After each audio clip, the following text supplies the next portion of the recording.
You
guys are welcome to use any of the instruments, take them out of place. No problem.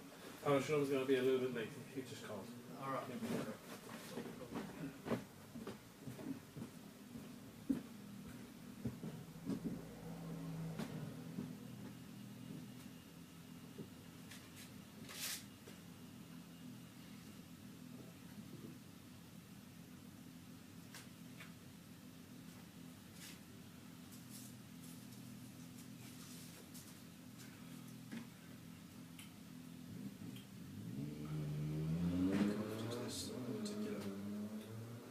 Recently I've been coming back, but I used to come here quite often before. Okay. I used to go Soho, come here, go up to the manor sometimes. Okay. Yeah. What about yourself? Before I went on some travels, I used to come up here pretty much when I wasn't working or there wasn't other things going on down at Soho. Okay, yeah. So maybe 2 or 3 times a month. Okay, cool. But again, it kind of depends on working. Yeah. Alright, so you're working now, yeah? Yeah, I'm working 2 jobs. Alright, what are you doing? During the day, I work in IT. Alright, cool. And in the evenings, I'm a bar supervisor. Alright, So, bar supervisor. Yeah. So I work in bars and Yeah. serve drinks and all that sort of stuff. Not So necessarily. how does that work with the karma? Yeah, it's a stretch, but I've got a goal that before I left I was planning on giving it up when I came back, but what I realised when I was over there is that's where I felt at home. Okay. So now I've come back, I've got let's call it a 5-year plan, Okay. maybe a 7-year plan, depends on how things go, Okay. to basically work myself into the ground, is the only way I can describe it, Yeah. and then use as much collateral as I can get from that as possible to achieve what I consider to be a happy life. I don't enjoy London, I hate London personally. Yeah, same, yeah. Like the mentality of London, the Yeah. work ethic, Yeah. and I don't like being here, Yeah, sure. and which is why I'm prepared to deal with, in my own personal way, the bad karma. I'm prepared to deal with the consequence. Yep. Alright.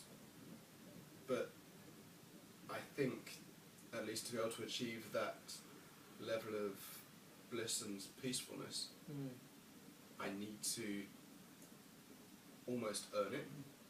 Yeah. And would I say I've earned it yet? No. I've not been through hardships to be able to be happy.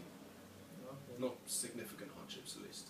Yeah. Well, never say never. No, I know.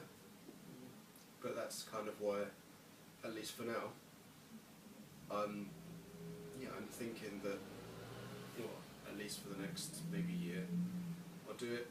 If I get beyond, if I start to get really conflicted, then I'll just give it up and do something else. But for the time being, keep doing this. Yeah. In probably the next 6 months or so, I'm going to start looking at doing a paramedics course. Paramedic. Alright. So hopefully that will give me an option. What's that, becoming an ambulance person? Yeah. So use that to try and get out of having to do the bar to survive. Yeah. Because there's no reason why I can't do that in the evenings as opposed to the bar. Yeah, sure. Yeah. Easy does it, step by step. Then. Exactly. That's all I'm thinking of right now, the kind of baby steps. Yeah. So how long have you been a devotee for? Since around January, February. It's not quite recent. Very recently. And that only really came about just because I had kind of an epiphany moment. Yeah. Now, that happened around my birthday, and just I was doing some general kind of community stuff with a friend of mine up in Bournemouth, Alright. Yeah. who just happens to live there. And it was the the evening before the appearance day that happened on the 1st of Feb. I can't remember back to what that was particularly. And yeah, so I just kind of thought, well, let's be open-minded. I'm in your house, I'll do as you do. And it just kind of snowballed and progressed into, well, this is answering some questions that other things didn't answer. Whether that be other religions, other lifestyles, and giving me more in the, 6 months or so. I've been doing it than my lifestyle, for a better word, had been doing before that. So yeah, doing kind of all of, even though I'm not initiated, I think that it's important for me to follow as many of the needed kind of practices. So the chanting, the regulative principles, all of the other elements. Why do I need to be initiated to do those? So, I mean, that, from my point of view, it's kind of more of a title. Like, there wouldn't be any difference between me now and me then, other than the fact I've got a title, and I'm entitled to wear a tilak. That's it.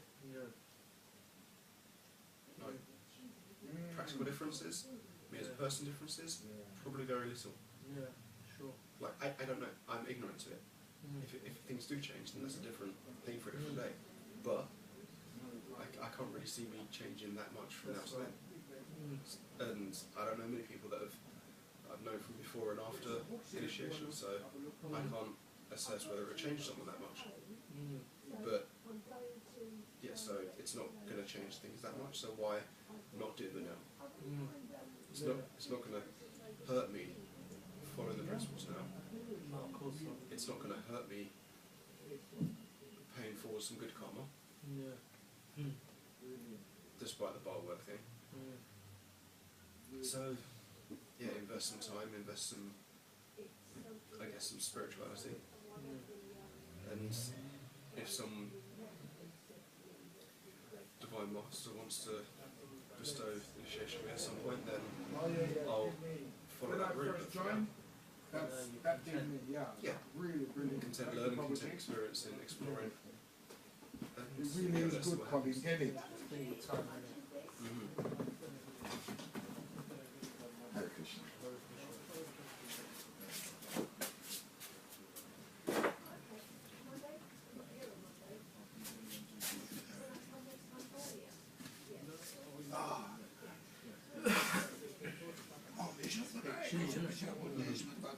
The door can be open.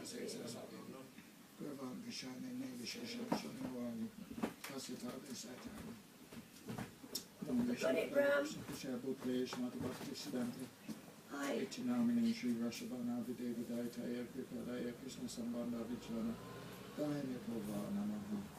Shri Bhakti Vinodaya Sachitananda Namine Gora Sakti Sivaya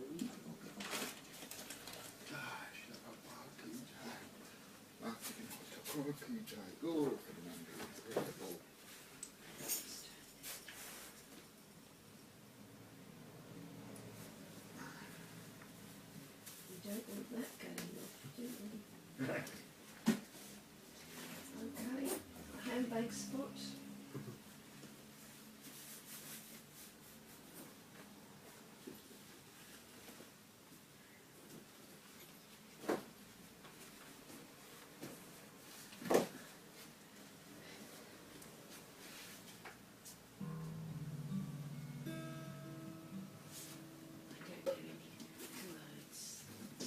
That's alright, just say Prabhupada. Just say Jai Prabhupada. I love those Or words. Jai Shri Krishna Chaitanya Prabhu Nityananda, you know That's a those? little bit too much for Is me. it? Yes, at the moment. So, okay. All right. In time. In time. In time. Still need to get some incense. 3. 3 incense. And the bell. The bell. Ring the bell. And it's 3 and 7 3 down. at the 3 feet. down at the feet. 3 here and 7 right round. 3, 6 and 7. Okay. Well. With the bell. Yeah. How are you? Good. Yeah, I'm cool. How are you? Jayo,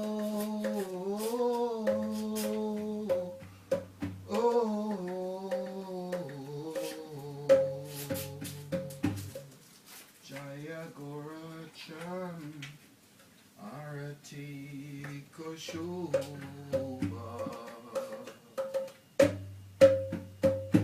Jayo.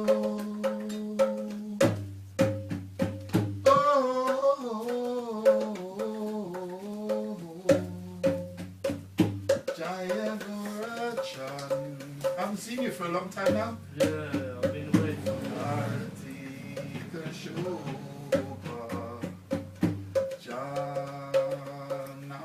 Can you get this set up for me, the microphone, please? Hey, it's set up, just turn it on. Solid, isn't it? So yeah, I think you just turn the finger out. Instruments out first. Which? No, there. Always. Okay. Yeah, it's good. Yeah, it's great. Ooh, ooh, Jaya Gorachahan, Arati Kushuba, Jana Vitata, Jagamana Loba, Daki. Get an instrument now. Nikaicha, Bameka Nagara, Nikatia Advita Shini, Vasacha Sahara, Nikatia Advita Shini, Vasacha Chagara,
So we get the blessing, just same way, to the devotees. And after this, now I've done this, To go the over now. No, just stay where you are and just... Oh, Yeah. okay, Yeah. from here. Yeah. Oh, okay, and ring my bell. Yeah. Okay, Yeah. Thank you. okay, So get the blessings every go. okay. That's you, Bless you.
Krishna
The melody, or maybe should I try a simpler one? Hare Krishna, Hare Krishna, Krishna Krishna, Hare Hare, Hare Rama, Hare Rama, Rama Rama, Hare Hare. That's alright? Hare Krishna, Hare Krishna, Krishna Krishna, Hare Hare. Hare Rama, Hare Rama, Rama Rama, Hare Hare. Hare Krishna, Krishna Krishna, Hare Hare, Hare Rama, Hare Rama, Rama Rama, Hare Hare. You know, Hare Krishna, Hare Krishna, Hare go, Krishna Krishna, Hare Hare, Hare Rama, Hare Rama, Rama Rama, Hare Hare. Thank you. Hare go, Hare Krishna, Hare Krishna, Krishna Krishna, Hare Hare, Hare Rama, Hare Rama, Rama Rama, Hare Hare. You know, Hare Krishna, Hare Krishna, Krishna Krishna, Hare Hare, Hare Rama, Hare Rama, Rama Rama, Hare Hare. Hare go, Hare Krishna, Hare Krishna, Krishna Krishna, Hare Hare, Hare Rama, Hare Rama, Rama Rama, Hare Hare. Hare Krishna, Hare Krishna, Krishna Krishna, Hare Hare, Hare Rama, Hare Rama, Rama Rama, Hare Hare.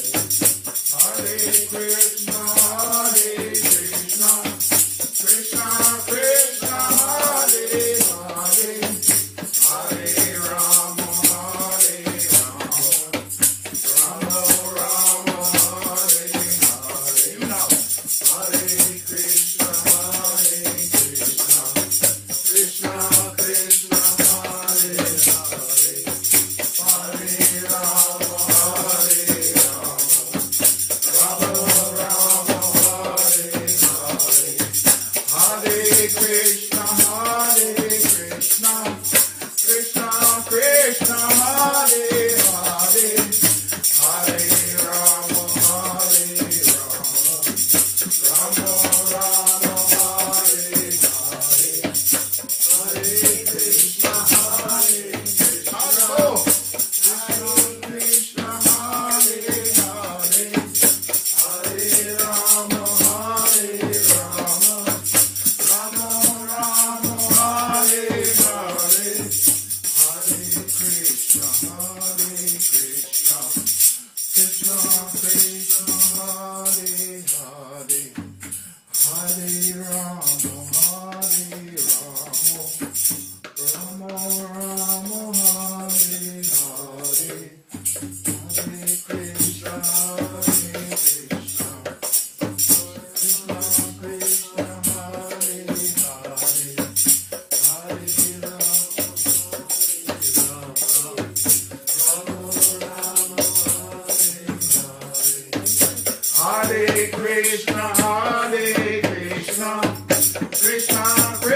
Hare Hare, Hare Rama, Hare Rama, Rama Rama, Hare Hare, Hare Krishna, Hare Bol. Lord and Tani Shinga, first round ki jai. Hare Krishna, Krishna, how you doing? Good to see you. Oh, come on and take over. Hare Krishna. Oh, it's his own gang again. No, not yet, but they're probably coming in. Hare Krishna, Hare Krishna, Krishna Krishna, Hare Hare, Hare Rama, Hare Rama, Rama Rama, Hare Hare, Hare Krishna, Hare Krishna, Krishna Krishna, Hare Hare, Hare Rama, Hare Rama, Hare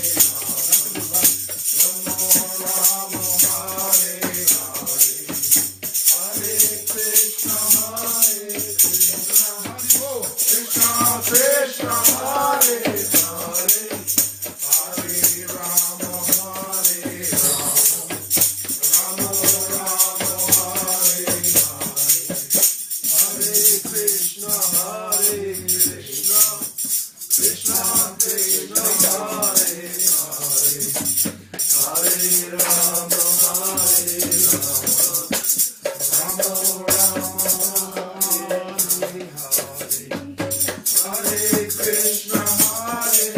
Krishna, Krishna Krishna, Hare Hare, Hare Rama, Hare Rama, Rama Hare Hare, Hare Bol. Hare Krishna, Brighton Rock Peppers next Sunday. Hare Rama, Hare Rama. You ready? I never got the chance to email you because at the moment I was still with concentrated fellow. But I got the email this week, they just sent me for me last week. Originally, a few weeks ago, they Ready? said that this was Huh? Okay, tell me when you're ready. Hare Krishna, Hare Krishna, You know, when the Krishna Krishna, Hare Hare, Hare Rama, Hare Rama, Rama Rama, Hare Hare, Hare Krishna, Krishna Krishna, Hare Hare, Hare Rama, Hare Rama, Rama Rama, Hare Hare. You know, Hare Krishna, Krishna Krishna, Hare Hare, Hare Rama, Hare Rama, Rama Rama, Hare Hare, Hare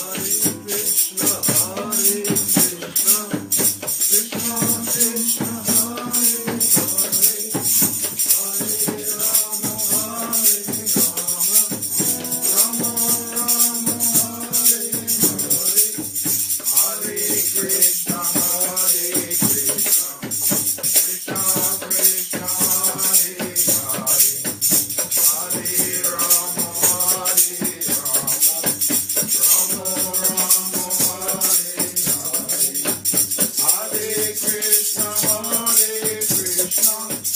Krishna Krishna, Hare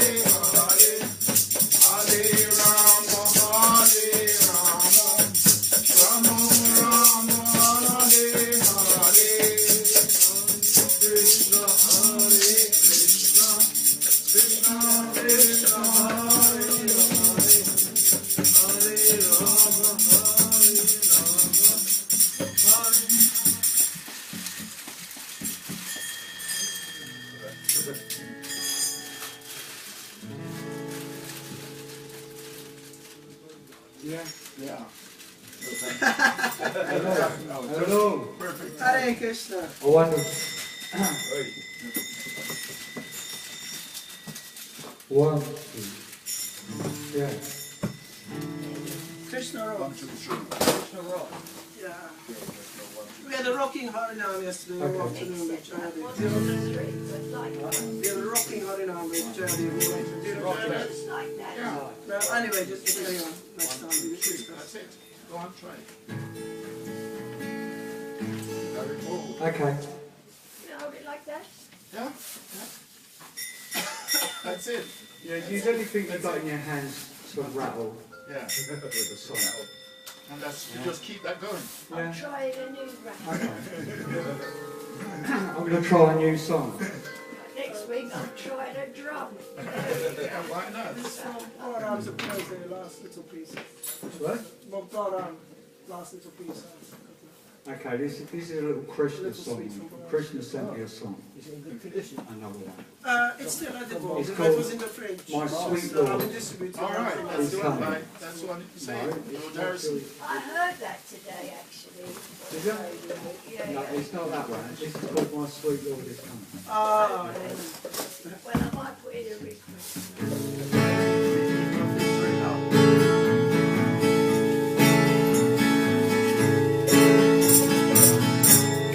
Just wanna see you, just wanna feel you. And when the morning wind blows, I know I can feel you. I don't belong here. Take me, Krishna. My sweet Lord is coming for my soul. My sweet Lord is coming. My sweet Lord is coming for my. My sweet Lord is coming for my soul. Hare Krishna, Hare Krishna, Krishna Krishna, Hare Hare, Hare Rama, Hare Rama, Rama Rama, Hare Hare. Hare Krishna, Hare Krishna, Krishna Krishna, Hare Hare, Hare Rama, Hare Rama, Rama Rama, Hare Hare. Hare Krishna, Hare Krishna, Krishna Krishna, Hare Hare, Hare Rama, Hare Rama, Rama Rama, Hare Hare. Hare Krishna, Hare Krishna, Krishna Krishna, Hare Rama, Hare Rama,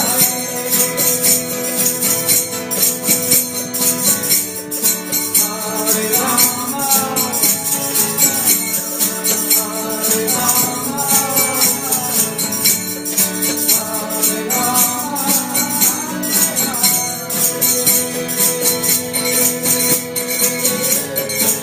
Hare Krishna, Hare Krishna, Krishna Krishna, Hare Hare, Hare Rama, Hare Rama, Rama Rama, Hare Hare.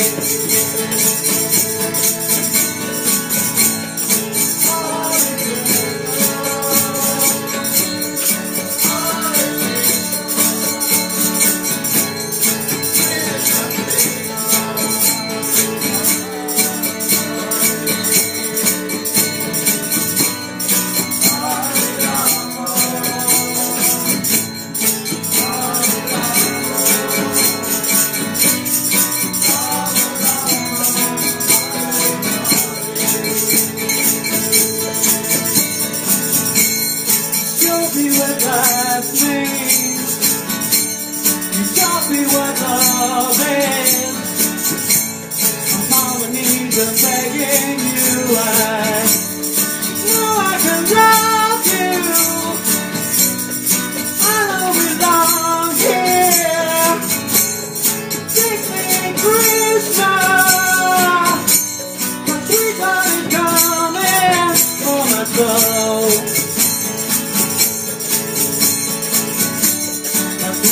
is coming.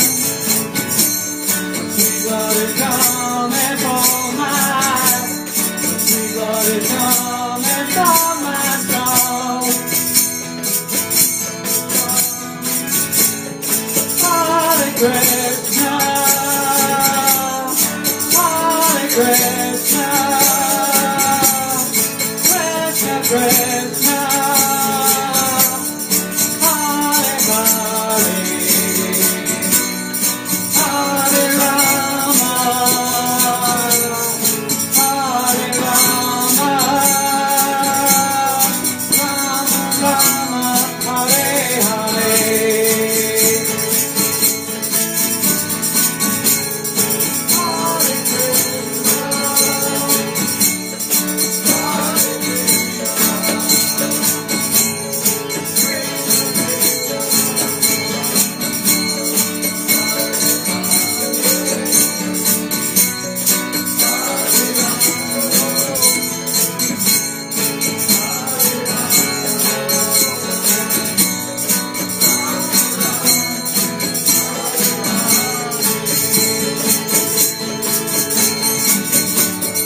Hare Krishna,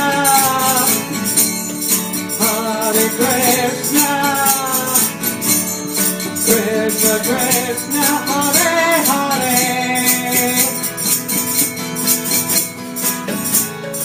Hare Rama, Hare Rama, Rama Rama, Hare Hare.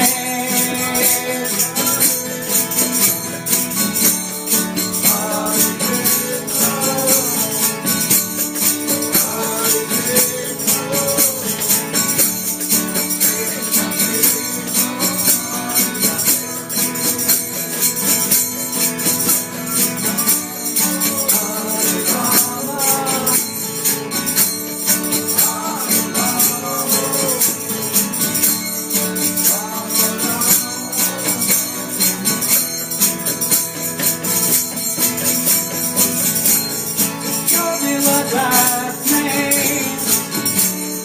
Show me what love is.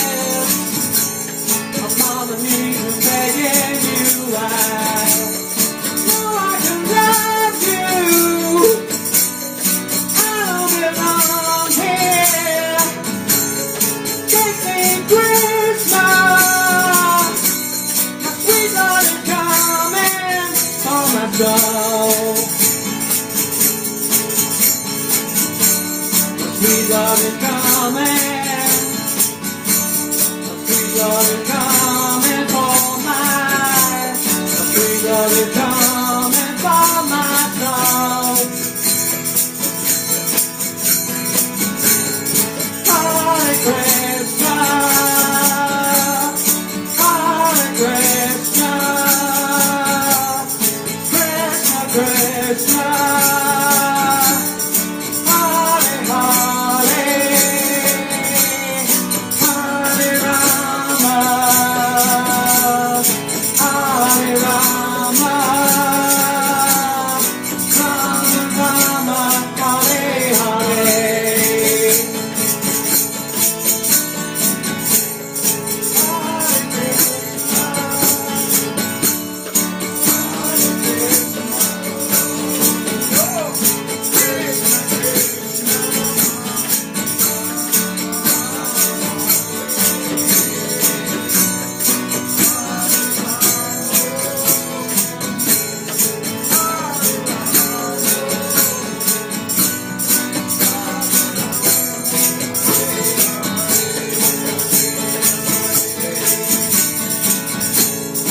Hare Krishna,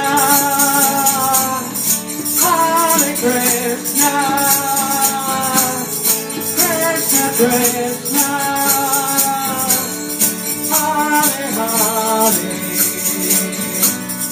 Hare Rama, Hare Rama, Rama Rama, Hare Hare.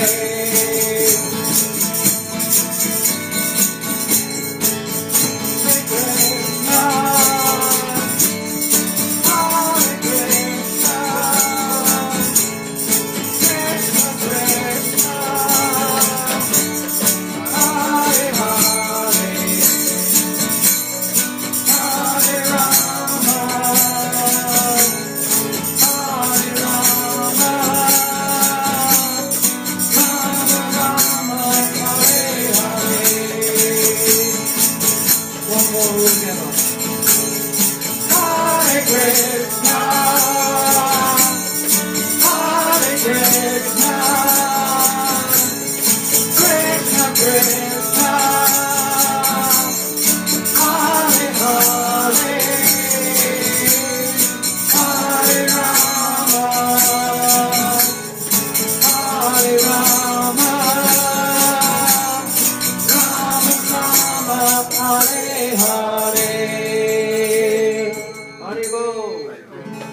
everybody for coming. I wrote that one And our 4 special days ago, actually. speaker tonight is SakshiGopal, all the way from Wandsworth.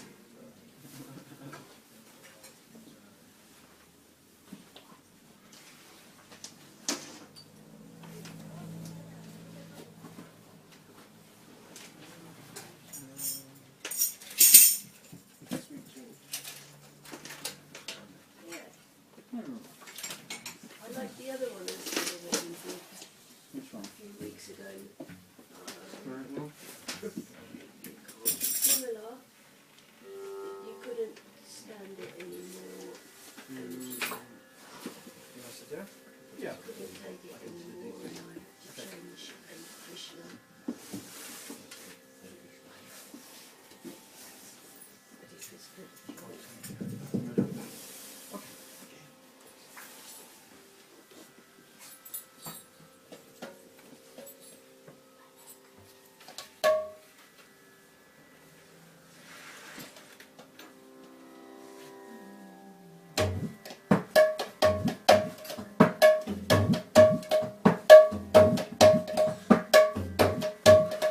Anybody play cartels? Namo Om Vishnu Padaya Krishna Prasaya Bhutale Srimati Bhakti Vedanta Swami Vinamani Namo Om Vishnu Padaya Krishna Prasaya Bhutale Srimati Bhakti Vedanta Swami Vinamani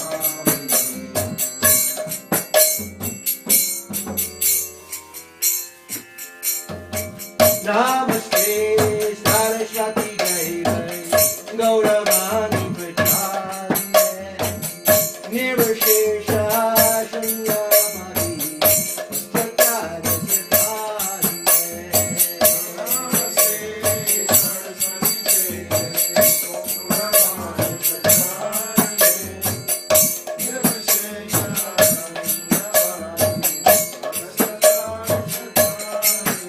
Jaya Sri Krishna Chaitanya Prabhu Nityananda Priya Gita Dada Srivasari Gaura Bhaktivinoda Jaya Sri Krishna Chaitanya Prabhu Nityananda Priya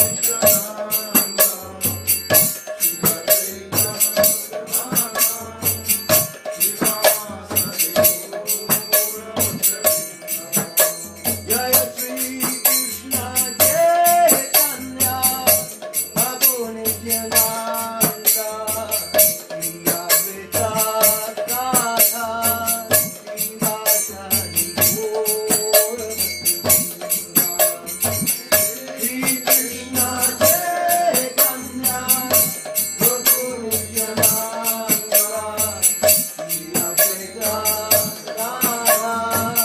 Priya Gita Hare Krishna, Hare Krishna, Krishna Krishna, Hare Hare, Hare Rama, Hare Rama, Rama Rama, Hare Hare, Hare Krishna, Hare Krishna, Krishna Krishna, Hare Hare, Hare Rama, Hare Rama, Rama Rama, Hare Hare.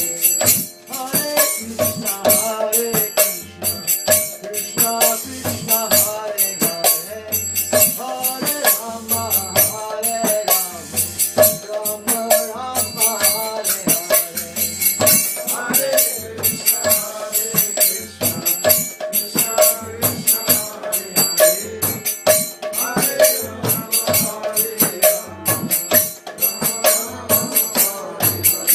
Rama, Hare Krishna, Hare Krishna, Krishna Krishna, Hare Hare, Hare Rama, Hare Rama, Rama Rama, Hare Hare.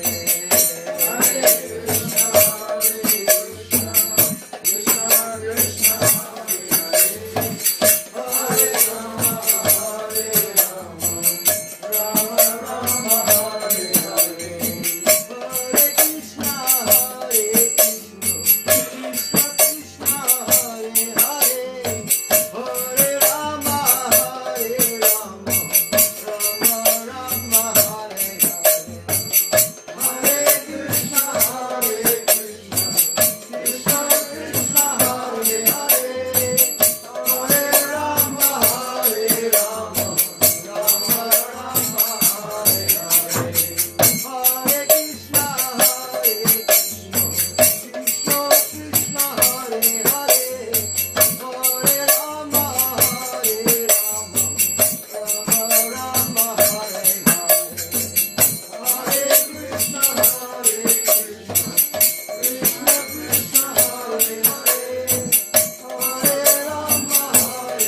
Krishna Budai, Namaste Saraswati Devi Devi Vishesha Hare Krishna. Hare Krishna. I'd like to thank Parashuram for his continuing service here. In the wild west of Cross. Here nestled in the corner is the Matchless gifts of the Guru Parampara. We even got Panchatattva here, spraying on this. We've got the holy name and Krishna Prasada and Srila Prabhupada's transcendental literature. And with the association devotees. So thank you for coming. Anyone here for the first time? Any first times? Thanks for coming. Where do you live? Me? Yeah. Belsize Park. Belsize Park. What brought you here today? This lady here. Oh, thank you for bringing your friends and associates. Thank you. Acquaintance. So we do a little chanting to begin with, and then there's a talk, some philosophy, to let you know why we're chanting, what this is about, and then there'll be some very nice vegetarian supper, as I'm sure you've already been told. You've been coming a long time, haven't you? Yes. Yeah. Nicole. 2 years. 2 years? No. 3 years. Longer yes. than that? Now and then. No, 3 years. 3 years? Yeah. Okay. Sporadically. Anyone been coming longer than that? Who's been coming the longest? Apart from Parashuram. Yeah. Well, I was at this when they had the centre in Camden. Oh, that's I went there. 8 years? That's where I found. Yeah.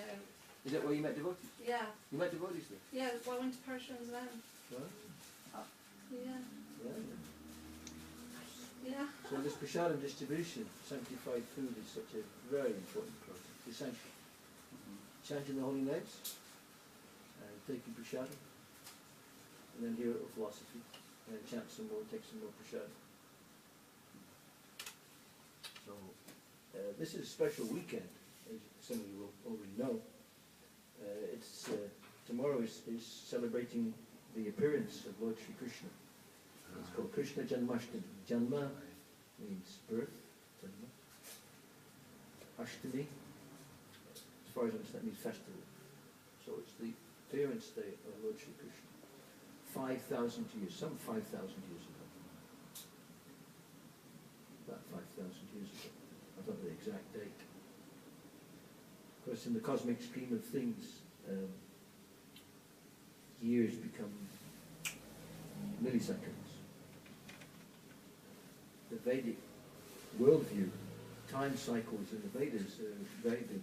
We're not talking about years, we're not talking about astrological, Pisces, Aquarius, this, that. We're talking about massive yuga cycles.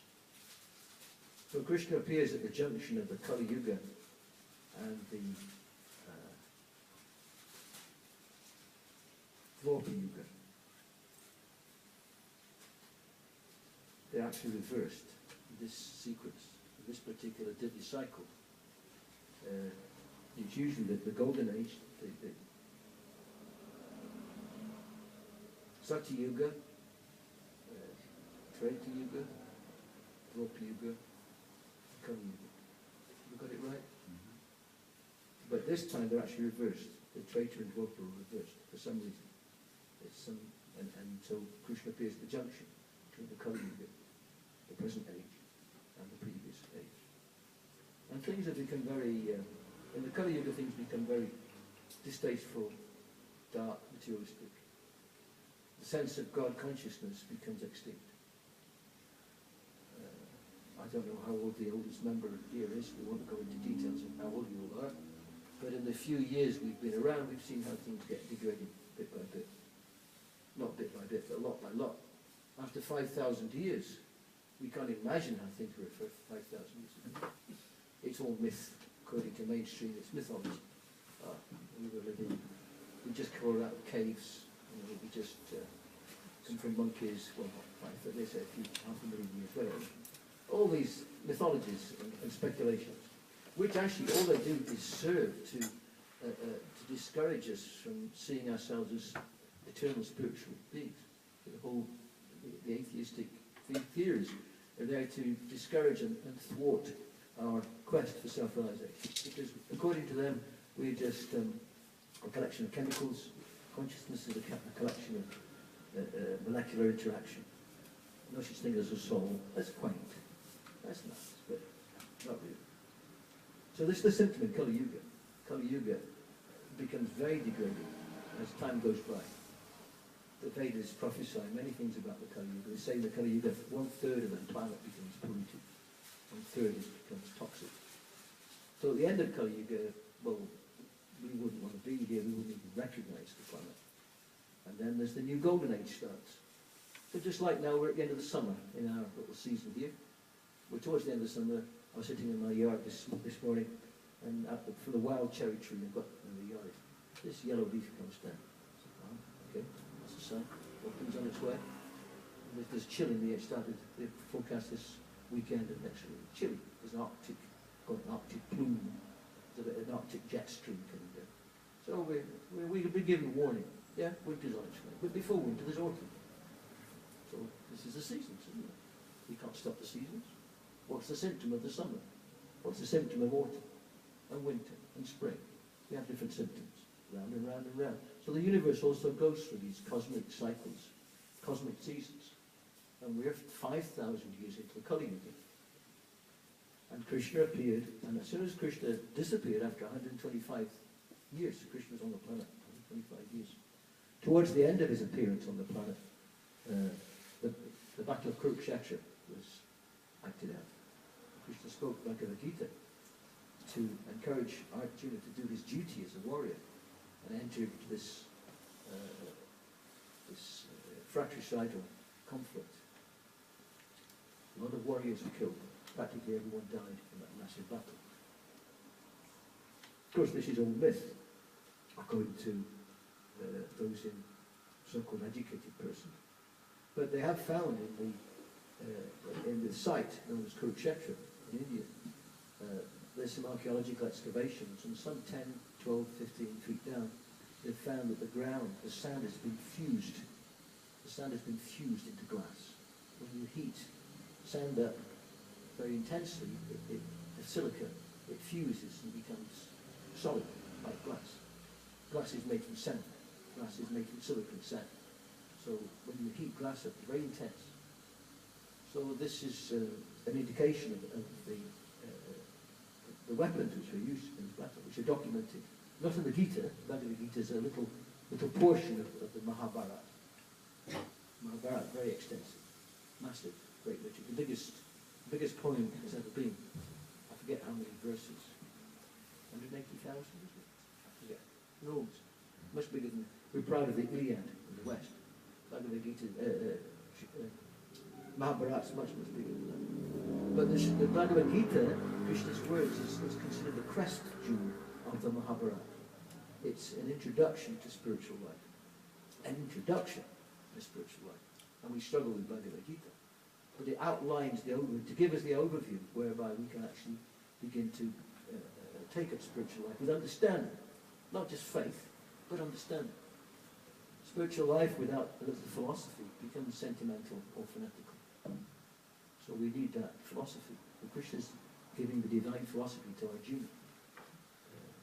So over there, the Battle of Kurukshetra, in the place of Kurukshetra, they've discovered what is evidence of the Brahmastra, or atomic weapons, which were used in this battle, which are there accounted for in the Mahabharata. But they weren't big metal things that they dropped out of the sky, or missiles.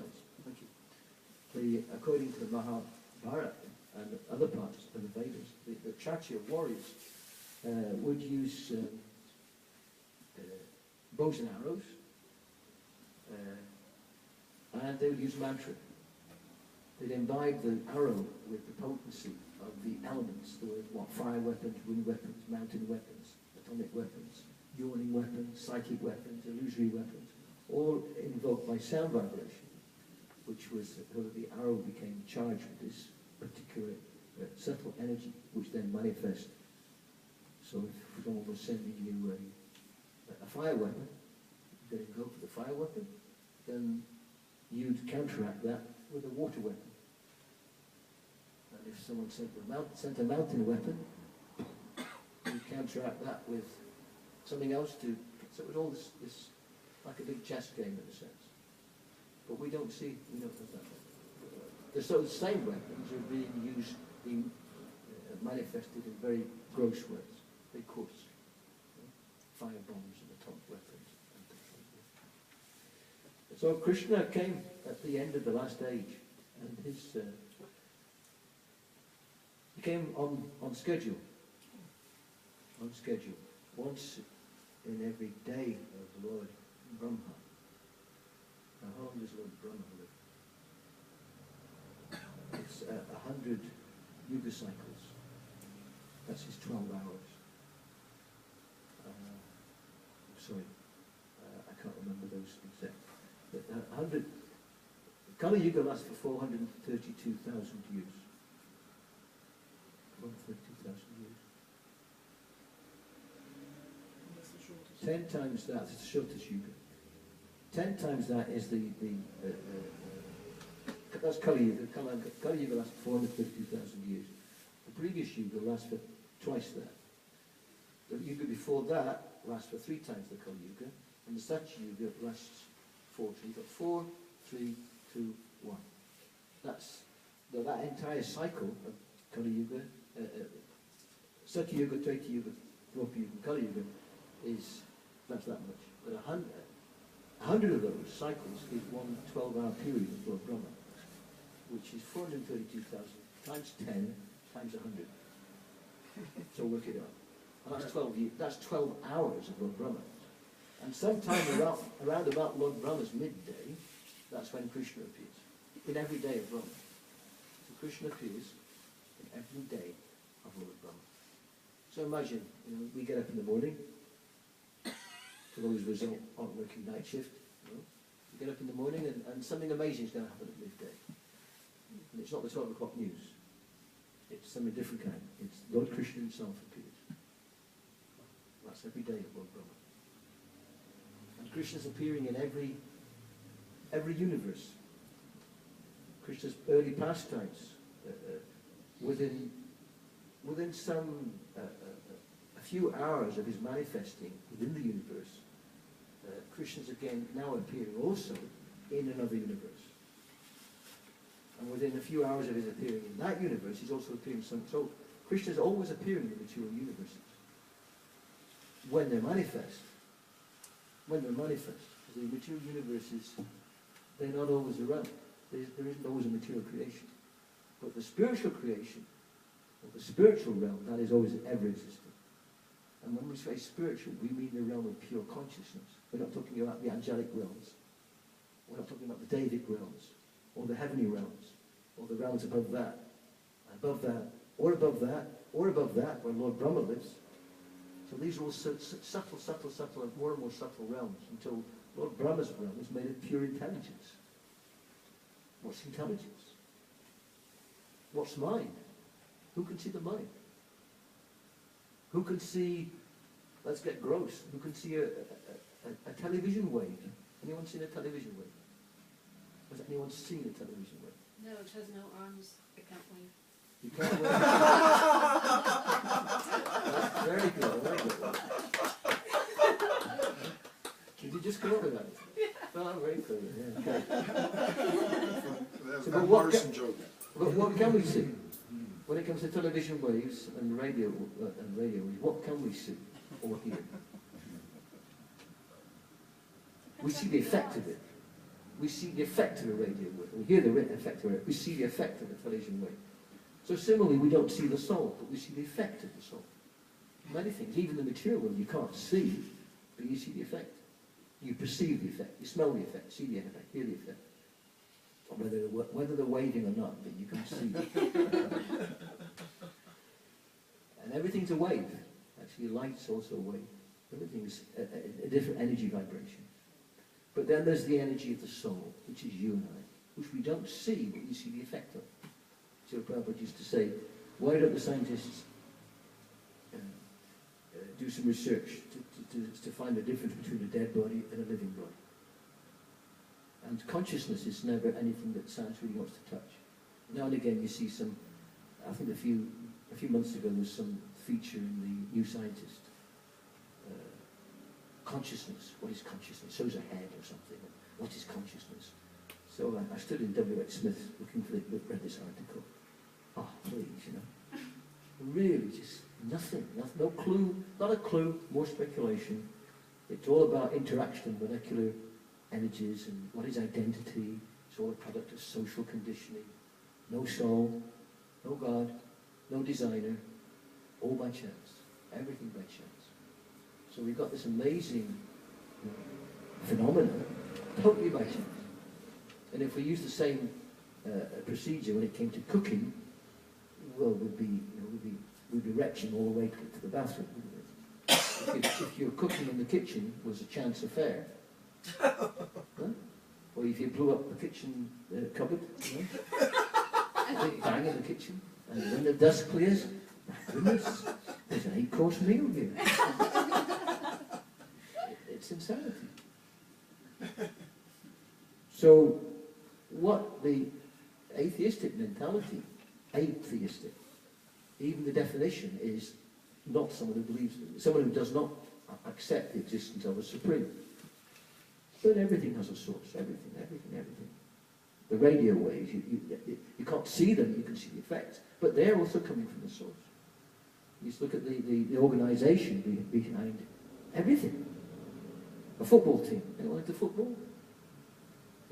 So what's the organisation? It's not just a bunch of men kicking a ball around the pitch. Look at the organisation behind it. Or you go to the movies, or watch a television programme.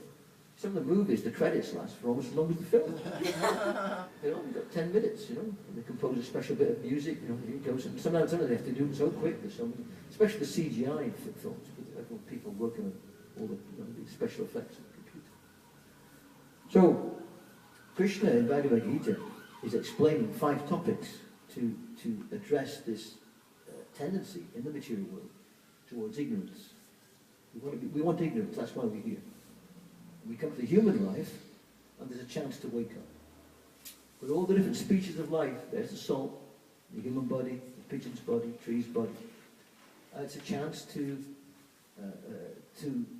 experience existence where God is hidden, where the Supreme is hidden. But everything's being arranged by the Supreme. The human life is a chance to wake up. So Krishna addresses 5 topics in the Bhagavad Gita. He explains the nature of the Supreme. He explains the nature of the soul, the consciousness. He explains this material nature. He explains the time factor. And he explains the nature of karma, law and reaction, action and reaction.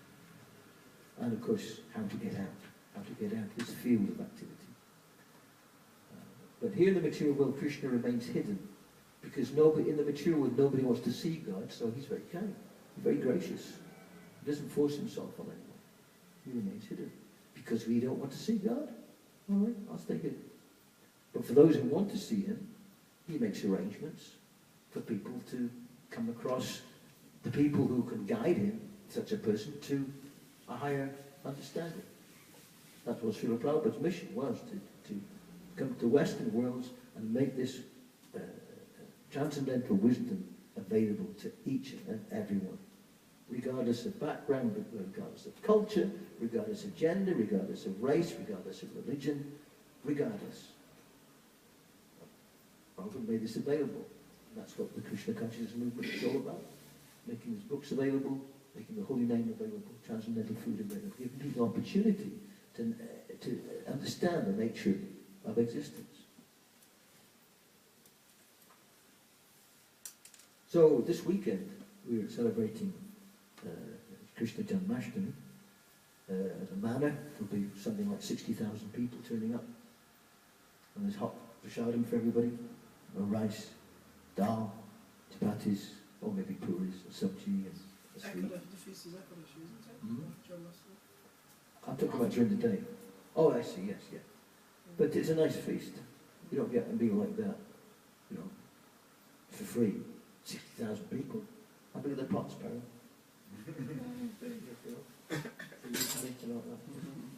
Oh, so you aren't feeding them constantly the whole day? No. Oh, okay. A lot of people. And then also at Soho Street, Tamas to be there, so if you've got a chance, go to the temple.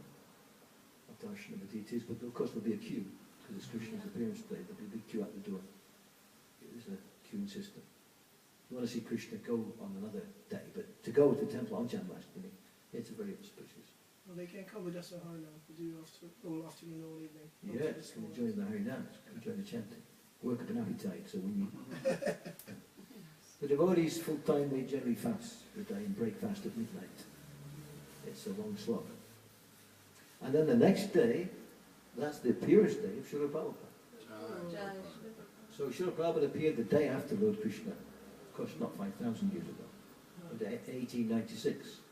Srila Prabhupada appeared on what is called Nandotsavam, which is the festival which was given by Nanda Maharaj, Krishna's father.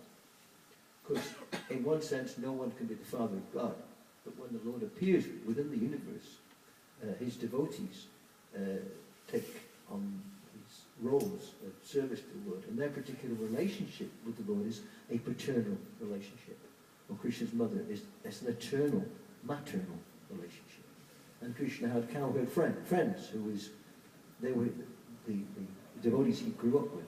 So that relationship with the Lord is one of fraternity. And then there's Krishna's relationship with the gopis, which is conjugal. So the relationships which we see in the world around us are actually pale imitations of the soul's unique relationships with the Supreme. It isn't as if God has no form, no personality. The realm of transcendence is free of variety. Everything's there in perfection. Not in perfection, in perfection. That's the perfect realm, which is the realm where the soul exists eternally, when our consciousness is perfect. When we are perfect, we enter the realm of perfection. But because of our selfishness and so many billions of lifetimes of mischievous behavior, we've got a lot of karma to entangle us, which keeps us here. That's why bad things happen to us. Bad things happen to good people. We've done a lot of mischief in the past. Even this lifetime we've done things we don't know. Did I do that? We've also done good things, so we get good reactions. We get bad reactions. But chanting the holy name is enough to free one from all sinful reaction. Just chanting the Lord's holy name, just once, is enough to free one from mountains of karma. But that's not the goal of chanting. That's a side effect. The actual purpose of chanting is to awaken our dormant Krishna consciousness. As one becomes purified and one becomes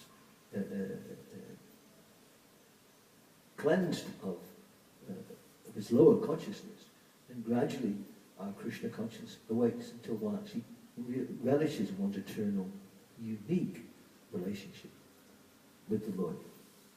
In the case of Krishna and Arjuna, Krishna had a relationship of friendship with Arjuna, a fraternal relationship, friendship. So I was going to read a verse from the Gita. Unless there's any questions right now. Yeah. Question? Yeah. We're promised by Lord Chaitanya, or delivered the message that we're going to get a mini golden age in Kali Yuga. Yeah. When do we get it? Question is, would you recognise it when it's there? It's there already. No, because it would phase in, wouldn't it? It wouldn't just... It's phasing in now. Yeah. So the question was... it's how you can compare it, because history is just a lie. So if you go back on history, what you're taught in the mainstream,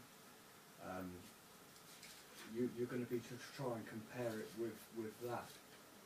You know, so and that'd be in a material way, wouldn't it, really? But I do understand there's a lot more people waking up and spiritually and talking openly more about spirituality than what they would have done 50 years ago in my dad's age when he would have been working in a factory, and you know, so that's how I sort of try and recognise it. It's gliding in. Well, as you correctly point out, Lord Chaitanya appeared 500 years ago. So Krishna appeared 5,000 years ago, and after Lord Krishna's appearance in every day of Brahma, sometimes Lord Chaitanya appears. Sometimes, not every time. Sometimes. And Lord Chaitanya is Krishna himself in the mood of a devotee. Krishna wants to know how is it that Srimati Radharani is so loves me so much. What's her taste that she can be so surrendered? Because Srimati Radharani is Krishna's internal pleasure point. Everything's personal in the spiritual sky. So sometimes people ask, well, why is God a man? Or why is he male? Well, he's not. He's both. Because to be complete, both aspects, Radha, Krishna, Hare, Krishna, the feminine archetype and the masculine archetype are both there in the Supreme. And that eternal loving exchange between Radha and Krishna, between Hare and Krishna, that's the basis of everything in the spiritual realm. So Krishna, because although he's complete, in order for him to taste that loving exchange with Srimati Radharani, he stays Krishna. He remains Krishna. He's the supreme masculine archetype. So how is it that she's so attracted to him? So Krishna appears in his incarnation of Lord Chaitanya, where he remains Krishna, but he's in the mood of Srimati Radharani. And that way he tastes her ecstatic love for him.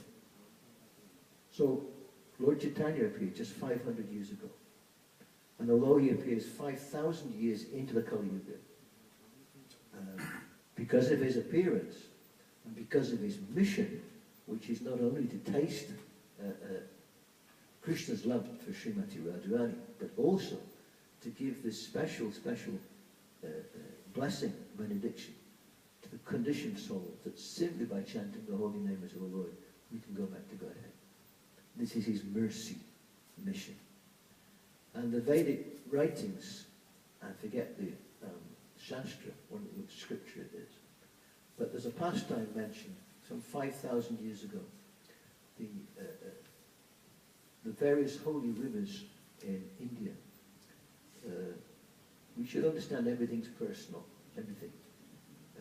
Even the rivers, this personality who supervises that river. So Ganga Devi, Ganges, Jamuna Devi, Narmada, Saraswati, all the sacred rivers in which people came to bathe. In bathing in these sacred rivers, one can become cleansed of one's sinful reactions. So they were concerned. They could understand Krishna's winding up his pastimes 5,000 years ago. Krishna was on the planet for 125 years. Srila Prabhupada explained, although Krishna was 125 years old, he never aged beyond a youth.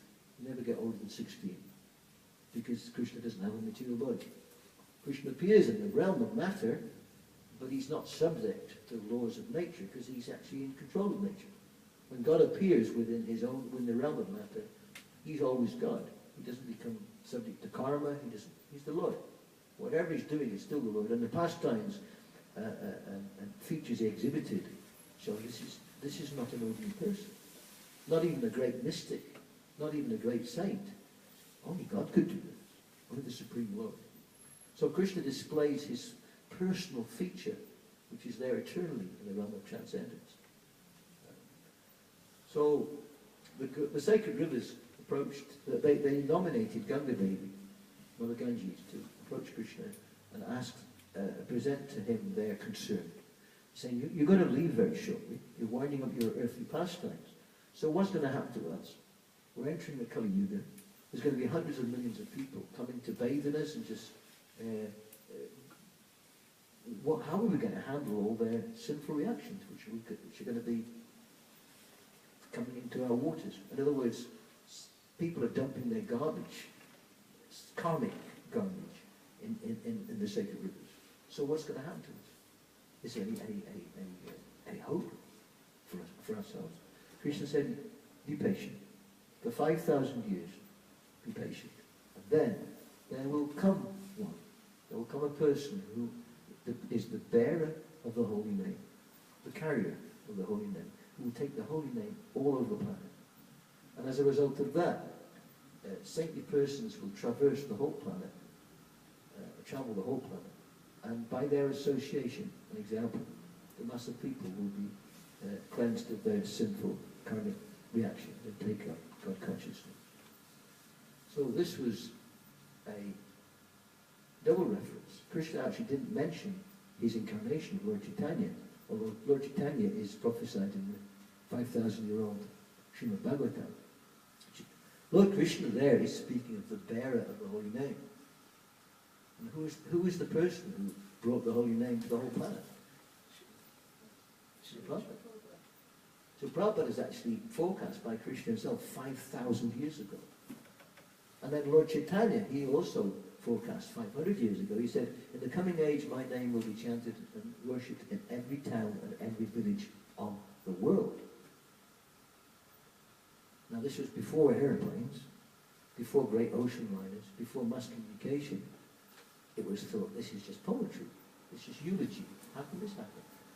But lo and behold, in the mid-60s, His Divine Grace, A.C. Bhaktivedanta Swami, Srila Prabhupada, he came west on a steamship and landed in Boston Harbour with nothing. He had nothing. He had, I think, the equivalent of $7.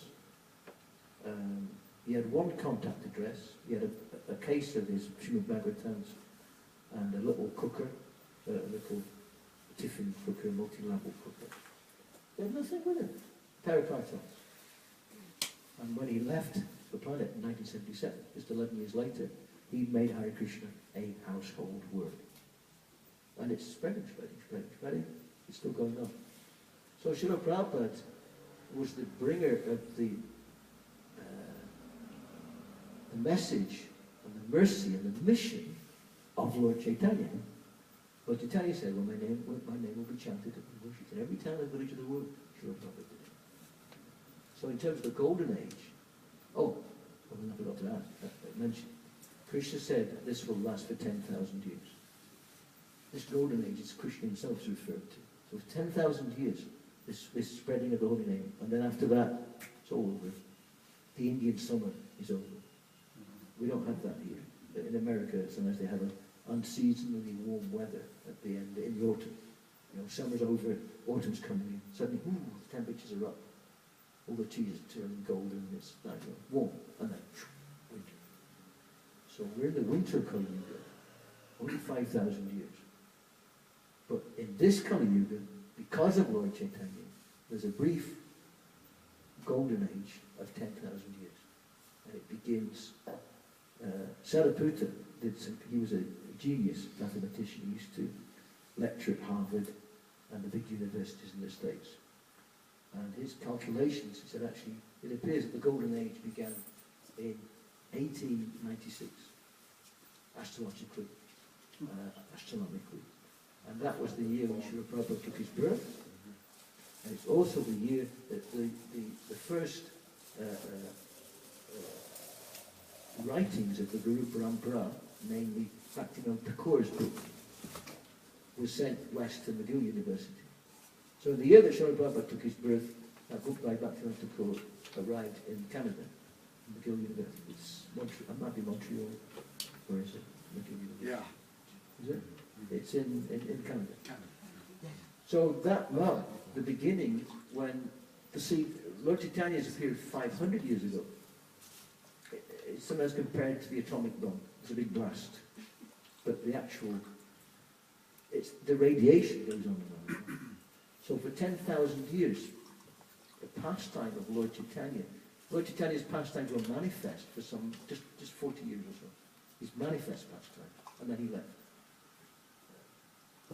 But you could say his unmanifest pastime, when the chanting of the holy name and the printing of so many books and people taking to the chanting, that's going to go over 10,000 years.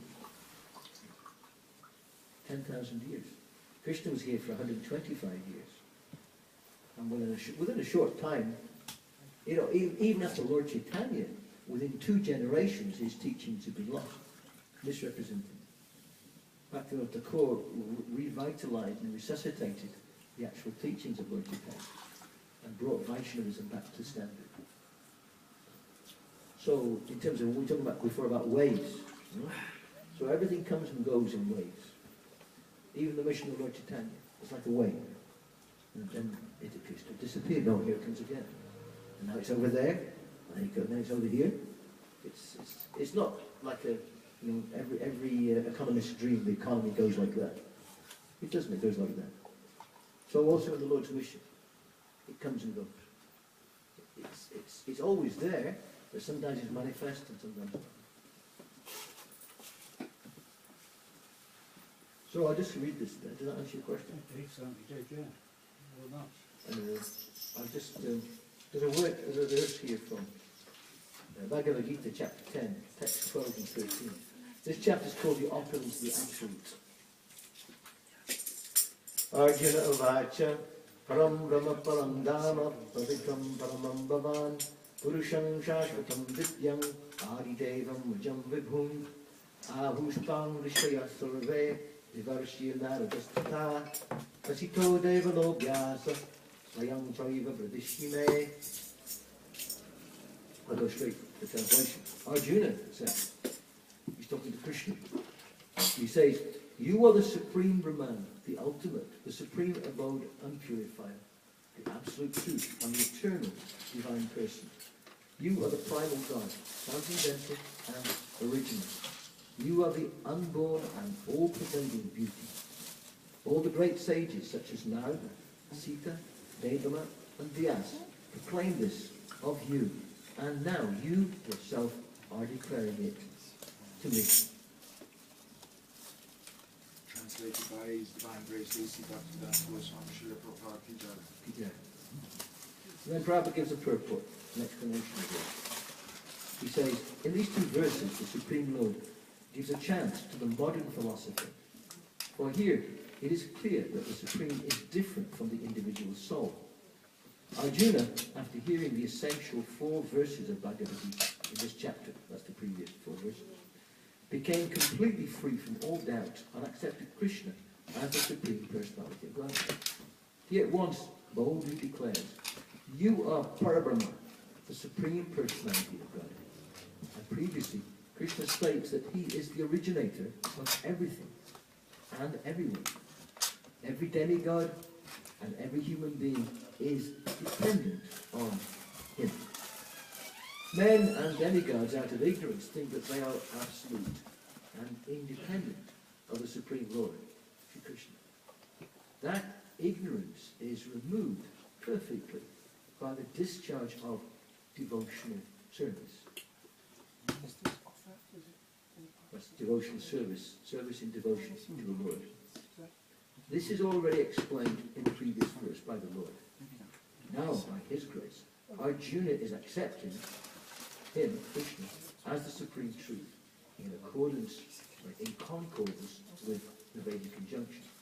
It is not because Krishna is an intimate friend of Arjuna that he is flattering Krishna by calling him the Supreme Personality of Godhead, the absolute truth.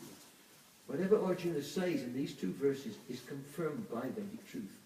Vedic injunctions affirm that only one who takes to devotional service to the Supreme Lord can understand him, whereas others cannot. Each and every word of this verse spoken by Arjuna is confirmed by Vedic injunction. That's why Arjuna is saying, all the great sages proclaim this of you. He says Narada, Asita, Devala, Vyasa. He's mentioning just a few of the many great realized souls who confirm that Krishna is the Supreme Personality of Godhead.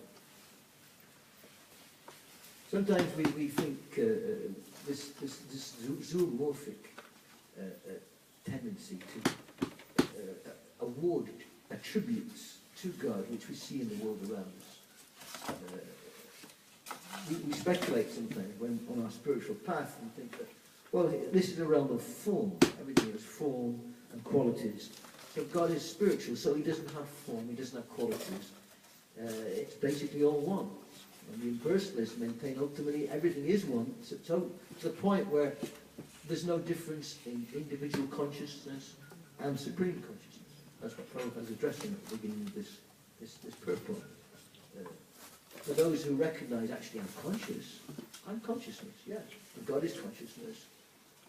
The mistake is to think that the individual consciousness and the supreme consciousness are equal in every respect. No, no. Prabhupada gives the example of the gold. Anyone got any gold jewellery? Not with a picture. Okay, let's take something a bit more gross. Steel. This is a bit of steel, this stainless steel. So, this steel, of course this isn't a bad example because it's stainless steel, it's a mix, it's a chromium and different things, it's an alloy. And everything I'm looking around is a mix. Let's use, okay, probably use the example of gold. The particle of gold, i.e. the gold earring or the gold ring, is the same quality as a gold mine. Anyone here ever been down a gold mine? No, no, We've got had an ancient ceremony, so we've done this. So sometimes it's a gold mine, sometimes it's gold nuggets, there's sometimes a reef of gold, like a whole seams of gold. That's a gold mine. So the gold in the gold seam is the same quality as the gold in the gold ring. But the quantity is vastly, vastly different. The quality is the same, but the quantity is inconceivably different. So in the same way, the quality of the individual soul, the quality of the soul, is the same as the quality of the Supreme. But the potency of the spark of the particle is infinitesimal, whereas the potency of the Supreme is inconceivable. We are no match for the potency of God. When we're serving the food out, and we're going to have some nice little supper here, you have to sit down after you've eaten and think, well, now let me digest this food. Do we even know how we digest that food? We have to concentrate on that to make our fingernails and hair grow. Give me a second, just the liver needs a nudge. No, it's being done for us. By God's natural arrangement, all this incredibly complex piece of biological machinery is functioning perfectly. And that's just this. What to speak of so many things we have no concept, we can't even see behind the scenes, and even the things we can see. I was looking yesterday on the internet. I looked up animal eyes. Animal eyes. Look it up, and then go on images of animal eyes. The varieties of eyes that different animals have. Some have got 2 or 3 pupils, 4. Some creatures see in Polaroid light. Some see in dark. And then you go and look at the. You follow it through and go to the website, and just a thing like the eye, which practically every living being has got eyes, apart from plants. But even they are sensitive to light. But the complexities of the eye, even Darwin, who proposed this notion of evolution by chance, he said when it comes to the eye, he said it's such a challenge, it makes me very, very worried. Because you can't be explained in terms of chance arrangements. It's so perfectly designed. Very, very complex. Very complex. So we may have some ability to see a particular wavelength of light. We have a limited viewpoint, we can see a few things, but we can't see everything. But God can. Supreme Lord is present everywhere. So the individual soul is different in quality, so different in potency to the Supreme Lord. But because the soul is of the same quality, it is pure state, then there's the ability of love. The soul has the ability to love the Supreme Lord. But Prabhupada goes on to say, in the Kesha Upanishad it is stated that Supreme Brahman is the rest for everything. Everything rests upon the Supreme. And Krishna has already explained that everything is resting on him. The Mundaka Upanishad confirms that the Supreme Lord, in whom everything is resting, can be realized only by those who engage constantly in thinking of him. This constant thinking of Krishna is called smarana, one of the methods of devotional service. It is only by devotional service to Krishna that one can understand his position and get rid of his material body. In the Vedas, the Supreme Lord is accepted as the purest of the pure. One who understands that Krishna is the purest of the pure can become purified of all sinful activities. One cannot be disinfected from sinful activities unless he surrenders unto the Supreme Lord. Arjuna's acceptance of Krishna as the Supreme Pure complies with the injunctions of Vedic literature. This is also confirmed by great personalities, of whom Narada is the chief. Purest of the pure. Krishna is the supreme personality of Godhead, and one should always meditate upon him and enjoy one's transcendental relationship with him. He is the supreme existence. He is free from bodily needs, free from birth and death. Not only does Arjuna confirm this, but all the Vedic literatures, the Puranas and history also. In all Vedic literatures, Krishna is just described, and the Supreme Lord himself also says in the 4th chapter, although I am unborn, I appear on this earth to establish religious principles. He is the supreme origin. He has no cause, for he is the cause of all causes, and everything is emanating from him. This perfect knowledge can be had by the grace of the Supreme Lord. Here Arjuna expresses himself through the grace of Krishna. If we want to understand the Bhagavad Gita, we should accept this statement in these 2 verses. It is called the Parampara system, acceptance of the disciplic succession. Unless one is in the disciplic succession, he cannot understand Bhagavad Gita. It is not possible by so-called academic education. Unfortunately, those proud of their academic education, despite so much evidence in the Vedic literature, stick to their obstinate conviction that Krishna is an ordinary person. So this is one of the many, many purports where Srila Prabhupada exhaustively explains the nature of Krishna and the individual soul. And the way to understand him is through loving service. So, we're getting towards the end of our... Yes, question. I have a question. You said that in India, like 15 feet down in the earth, they found that there's glass where this battle occurred. What do scientists have to say about that? Like many archaeological anomalies, when archaeologists find things which are contradicting their standard view of the world, they ignore it. They don't have any theory? Not that I've ever read. Just like some of the archaeological discoveries of human remains in strata, which is 50 million, 100 million years old. Artifacts, gold chain, iron pots, screws in coal. I mean, how old is that? We're looking at 100 million years old. And these are artifacts, manufactured artifacts. They found in the United States, and someone digging a well out in somewhere Midwest, 40 foot down, they come up with a coin. 40 foot down in the Midwest, a coin. Was that made by Indians and teepees? No. So what culture was it? We don't know. And to not know is anathema. It means it's repulsive to those who pretend to know, to be exposed at not knowing. So these things are ignored.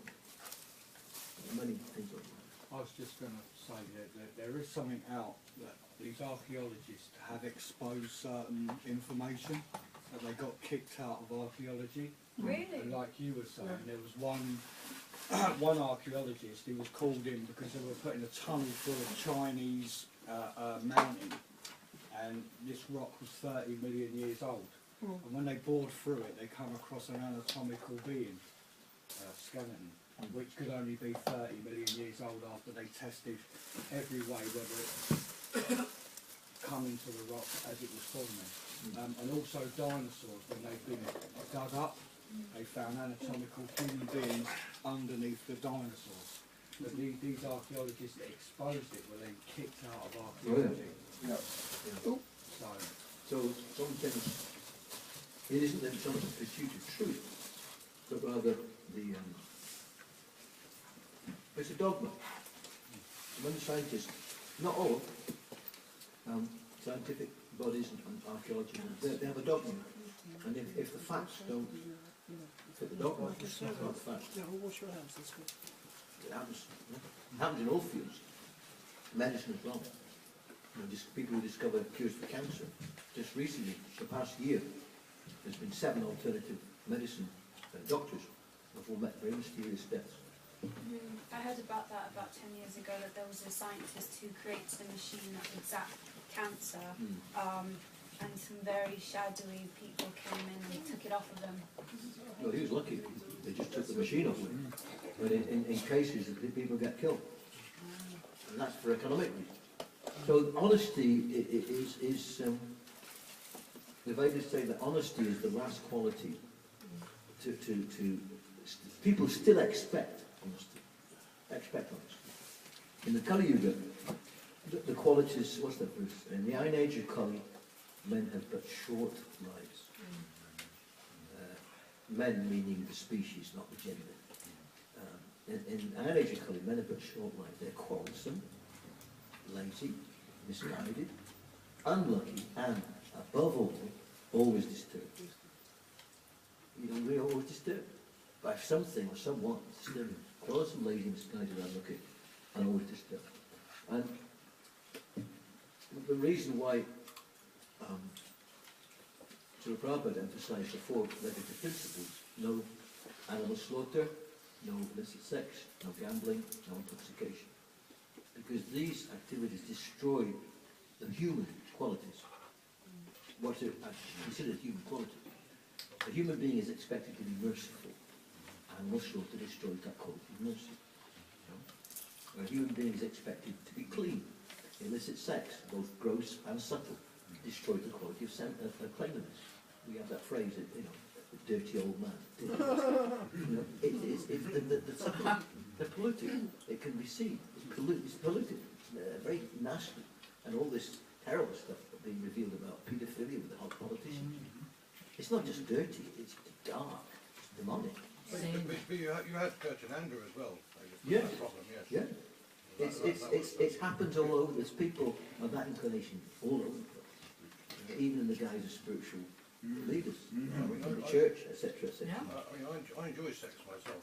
I apologise for that. You know, I'm so the Bhagavatam describes illicit sex as that which isn't for having children, because in a spiritual culture, everything is sacred. Everything is considered sacred. We had a conversation coming in the car, and the culture and arts used to be sacred. Theatre was sacred. Dance was sacred. Music was sacred. Every aspect of culture had a link with it. Helped to nurture our link with the divine. So in Bhagavad Gita, Krishna says, "I am that sex life." He's given an example of how to appreciate the divine. Krishna says, "A fish is and a shark." There are various ways that we can see that the potencies and opulences of Godhead in the world around us. The fishes and the shark. Of secret things, I am silence. I am the sound in ether. I am the intelligence of man. I am the ability of man. Krishna says, I am sex life, which is in accordance with Buddhist principles. So it has a place, and it can be divine when it's used for procreating good, calling a good soul. Procreation, the right mentality will attract an evolved soul. But if sex is simply not just an indulgence, but a perversion in the quality of consciousness of those who come into that womb, it's not very good.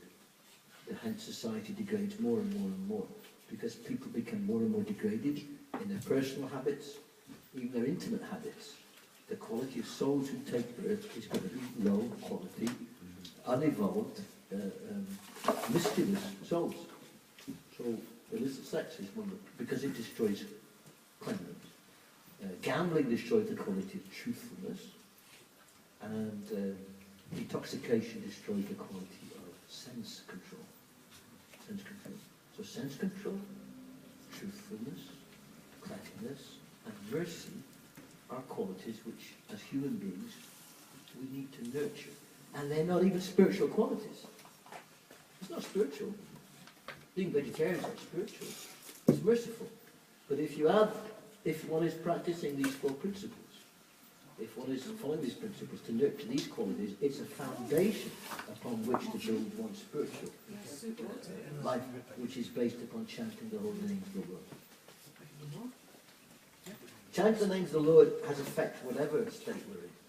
But if one wants to actually attain the goal, which is to awaken our Dharma Krishna consciousness, then it's important that one's following a regulated life. And that's what they call the four regulated principles. But in Kali Yuga, these qualities are the only one left is people still expect truthfulness. And that is going out the window. You see that? It figures people in society who are meant to be nurturing, looking after society, they're not truthful. Or I also read a few months ago in one of these magazines that they were talking about how lying can help you get ahead in life, and that everybody does it. And I thought, am I really reading this? Like, you know? Oh, they were recommending it. Yeah, they were telling you, like, item 1, 2, 3, here's what you can do to get ahead in life by lying, and don't worry, it's okay because everybody does it. Well, if you examine our whole economic system is based upon a lie. Yeah. The currency is based on a lie. Politics. Currency. Politics is based on lie. Politics. Politics, yeah. A lot of it. Our economic system is a Ponzi scheme. Bits of paper which actually have no value. It's only by consensus. What are your thoughts on Corbyn? We don't discuss too much politics. That's reality, isn't it? It's one of the realities, but generally speaking, the politicians, they get elected by popular vote, they appeal to this popular sentiment, and although they may have some insights, generally speaking, because they don't know the actual causes of the problem, they might want to just get worse and worse. No? It gets worse and worse. Well, I mean, which group of politicians has actually ever made the planet or the country a better place? I heard it was Kennedy was the last one. Well, Howard Hughes killed him, didn't he tried to address some of the issues in the United States because he was bumped off. Because if you don't dance to the tune of those who actually behind the scenes are pulling the strings, yeah, that's lovely. you're not going to get like that. You might even your life's in danger. He killed 6 million people. That's right. Yeah. Well, look at the karma. What about that? Yeah. Kennedy killed 6 So, million Vietnamese people. what goes wrong comes up. So to take on the responsibility of a country's leadership, the major state, the king or the leader, he takes on a percentage of the karma of the entire country. I forget what the percentage is. It's some 20 or 30%. So if you're actually taking responsibility for a country and people are transgressing the laws of nature and incurring bad karma, you're going to get a share of that. At the same time, if they're doing good things, you get a share of that. But in modern society, because society is on a path, really, going over the edge. So even despite what the politicians do themselves, they're also taking the karma of the karma of the populace. It's very dangerous, very, very dangerous for themselves, what the people, everybody else. I was reading a book the other night called Krishna Challenges, and he was saying in there about certain presidents and prime ministers. They go into comas just before death because they're fighting that last moment because they can see the body they're going to receive into their next life, which is the animal body for what they have had to deal with or what they've done. So, you know, this is what you were saying.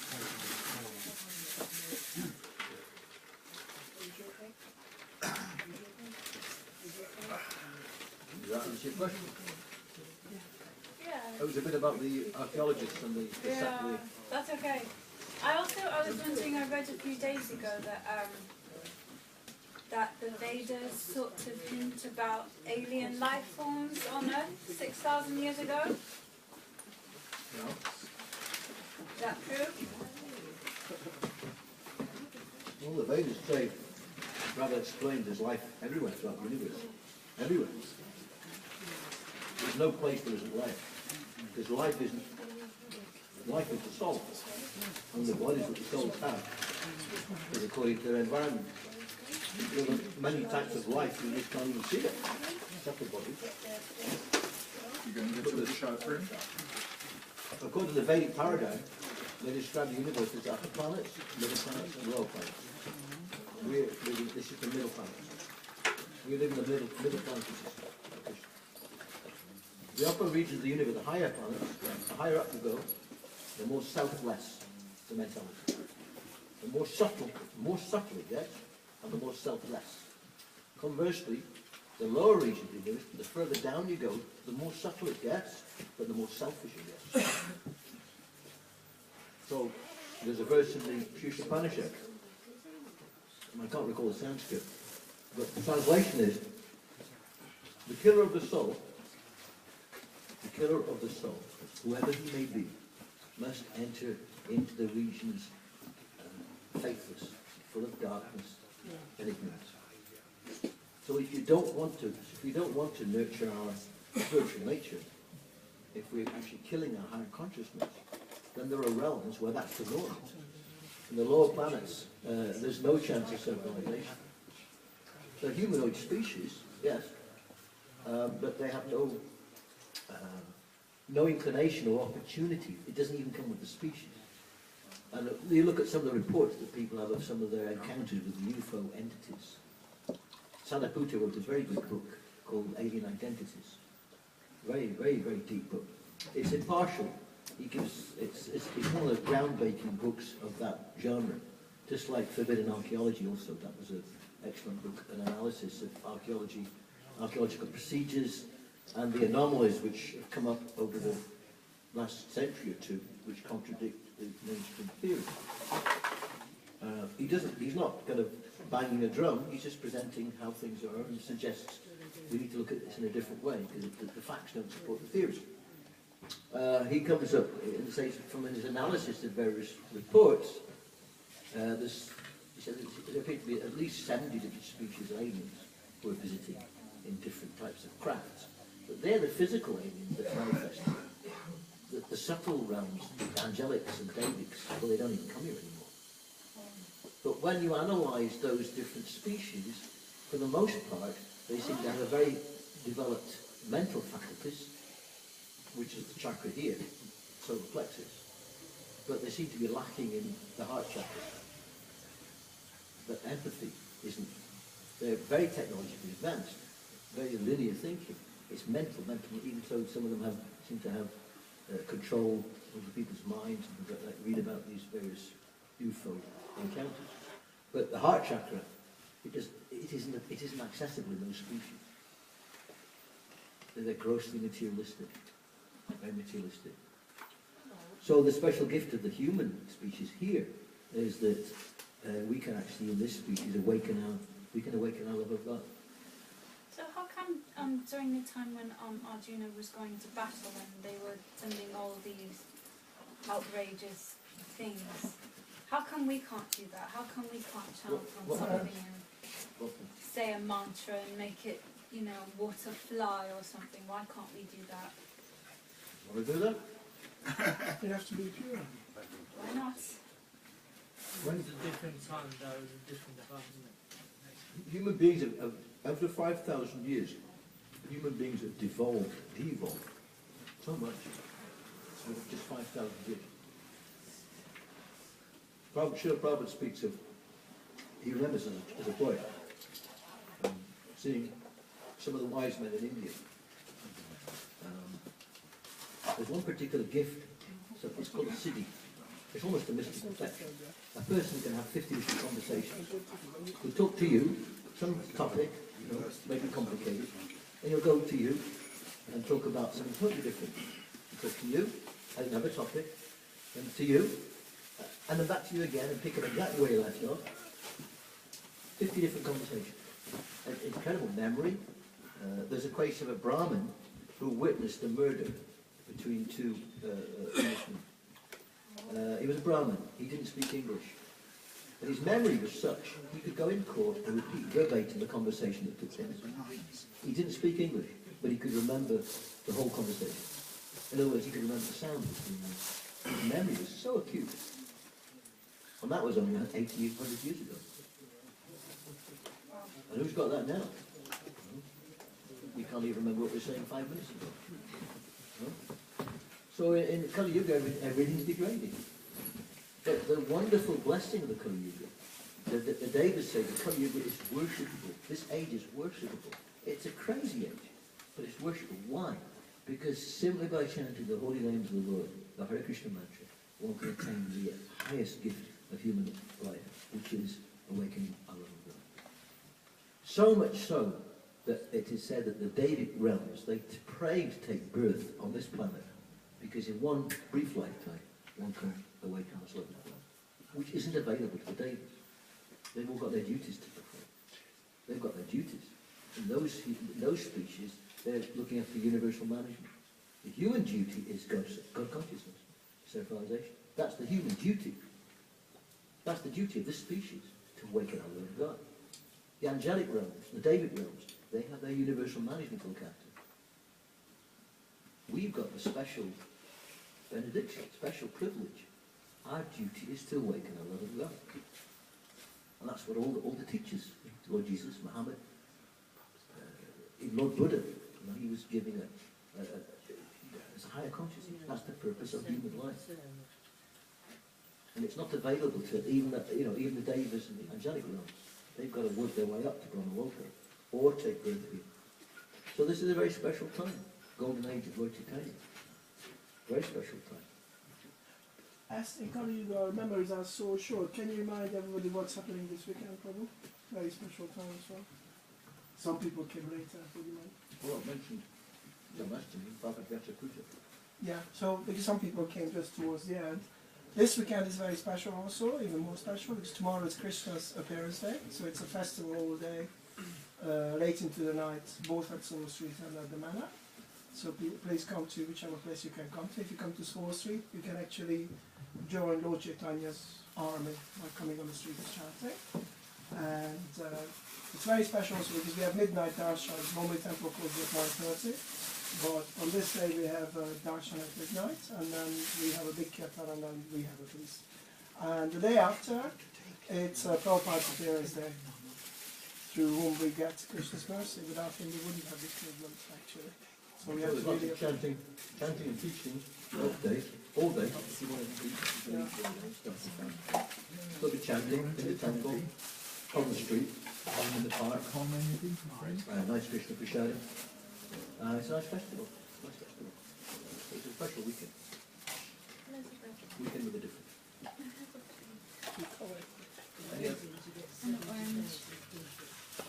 I take you this water. Well, This is they'll not get for it. sound. They'll get it. Do you want this to put that in? Yes. You can take it, but you need to have clean hands in the They'll all come at once. Oh. It's not for sound, it's not for sound. Well, you might get That's why I do this. it's going from morning till, I don't know, say, Saturday, I think Saturday is going to be midnight.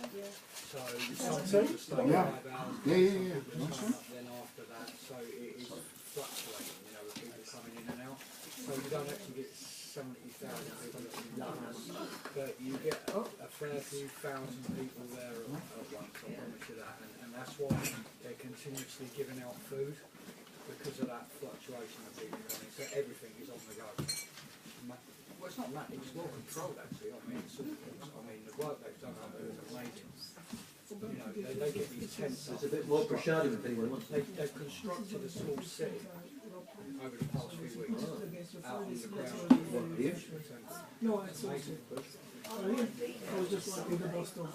I'm very good with my hands. If I lift close, I'm going to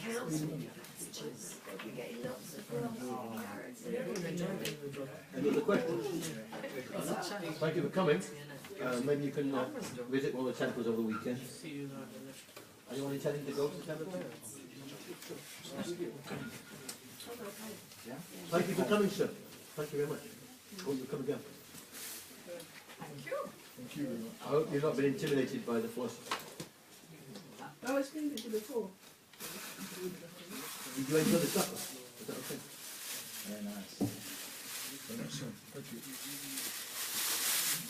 I think Parashuram cooked it. That's it. And also next Sunday is one of the last Rath Yatras, Brighton Rath Yatra, so if you can make it, please try. It actually starts from Hove, and there's a big procession. It's very nice. We take Lord Jagannath out on a chariot. Next Sunday, yeah? A week on Sunday.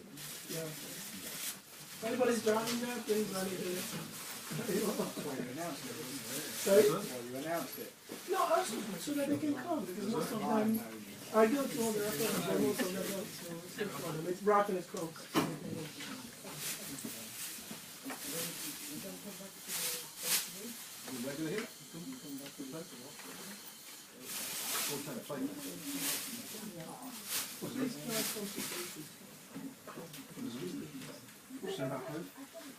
A Brighton Roth Theatre, you know Roth Theatre? Next Sunday is Brighton Roth Theatre.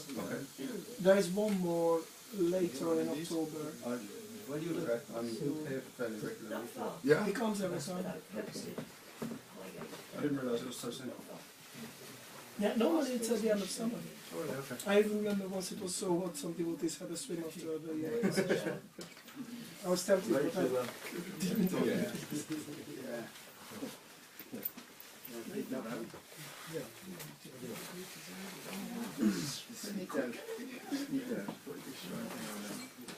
I have some books. I have some music. I have some books. It's fun. What? Yeah, still done Krishna. So you're definitely coming tomorrow. You even have Christian? Or not on Sunday. And next Sunday is Brighton Roth Theatre, isn't it? I'll try that. Do you want to take the thing with you? Where are you from? Oh, very nice, very nice. You've been here before, yeah? Once. Once. Come again soon. Okay, and you're from Latvia as well? Very nice. Hare Krishna.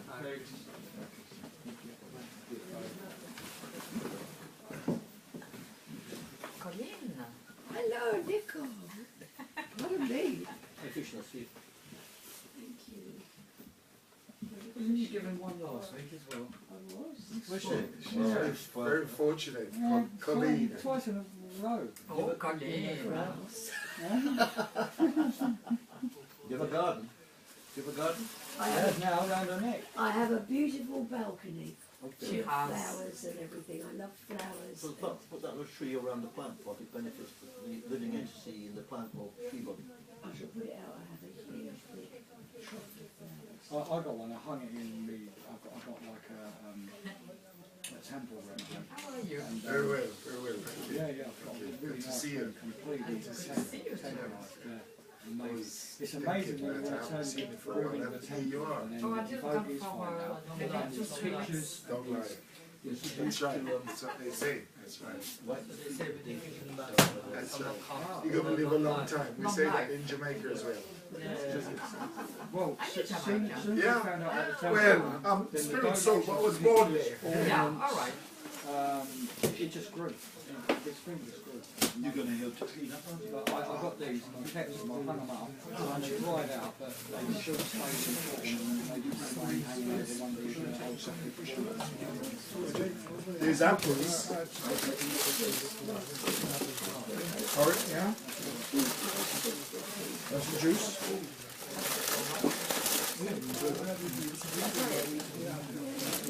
Really? Want to take some apples? Hmm? Go with that.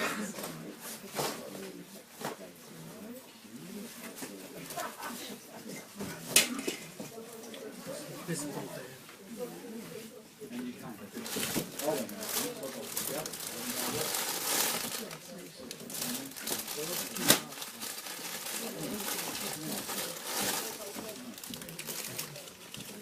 Oh, I shall see you next week. We shall indeed. Take care. Merry Christmas. Until then. Okay, everybody. Hare Krishna, Prabhuji. Hare Krishna. Yeah, see you soon. Thank you very much. Prabhuji, yeah. Prabhuji. Take care. Take Do you want a care. picture? No. More flowers. You're very fortunate, aren't you? Everybody thinks you get going.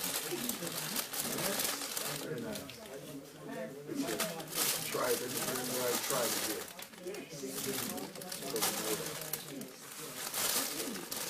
I don't know how I know. I don't know. Krishna's mercy. I don't need to lecture. I sit and analyse things. Right. You know what I mean? Yeah, yeah. Do it. Look at you. Yeah, very beautiful, eh? Queen. Yes, yes, yes, green. And I'm sure they smell very nice. Okay. Yeah, They're fresh flowers. I had some. Oh my god. I had Oh, some- what a fragrance. Some last week too. Oh. Yeah. They were lovely. So, are you going to put them on the balcony or? First they will go over my salt rock light. And Yes. then they look very nice. And then they can go with my play You guitar? should put them in the water, you know, because they will last Well, never longer. too late. They are fresh flowers. But you can't really put them in water in a stream. But they will float on the water, won't they? They'll probably drown it, too much water. Could be. I don't know. We'll see. That, yeah, you could try. Where have you I drink this water, so it's I just think one? it comes Yeah, off I'll of take some. 2 weeks, something like that. It's not Yeah. asylum, that's why you didn't. And you have been every week? So did you tell them to offer it? You didn't, you just gave it away. Yeah, I'll give them. I didn't give Rachel away, Rachel. Right, no, you have to tell because otherwise they're eating very only sin. Yeah. That's Christmas. What's happening to the They Russian...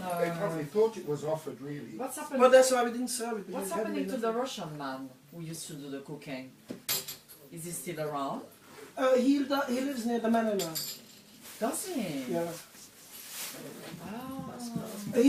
He does the cooking for every day for Good the to see land. you. Yeah. See you But twice. he, Yeah. because So the long. Russian does the cooking for that at the manor. Mm. So he used to take the train from here, 4 o'clock in the morning, and he used to walk to the manor from Redland. Oh my 40 minutes God. walk, every day. And now he lives at the manor. You So know he the Russian one, you know, I you're know, talking I know. about the same one, yes. Yeah, I changed here. Yeah. He's not. I don't think he's Russian. What's he's, Peter's name? Isn't he? I can't remember. Parashuram. Yeah. And what about the other one In there. with the lady? What's his name? Yeah, they He's Bilius? here Bilius.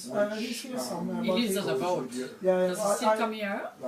sometimes, but I think because he's working, he doesn't have the time to do Ah, he's working now. And she's probably working as well because she finishes her exams this year, didn't she? I think she's so. I'm not sure. I see her sometimes. I see her more often than Bilius. So she's probably working on Yeah, when you get initiated, you studying get at the same time. a Acupuncture, isn't language. she? Yeah. Anyway, we have to go because Your tomorrow first it's letter early of the name. start. Okay, come to the temple. Krishna's birthday. Alright. I'm coming. Yeah, yeah. Just doing my little service. Oh. Hey, what about those flowers, Lisbeth? Round the back there. You got some flowers round the back there. They're from Krishna, aren't they? Lisbeth.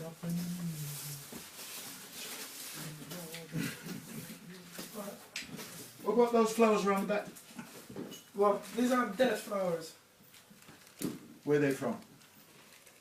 Well, I see. they are for the deities there. So Okay. you can't just leave them there. Just stay. Right. Why don't you come to the temple? You have all the time in the world to come to the temple and you can get more flowers there. I was at the temple yesterday. Right, so What do you mean, get, why don't you come to the temple? What kind of thing is that? because you always ask me for flowers. I bring flowers here so that you have flowers for the deities. Alright. Right.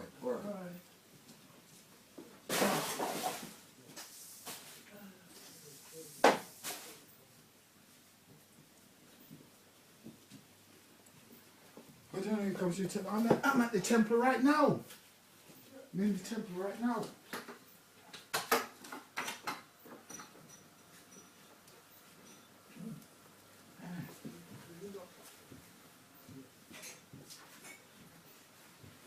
Oh.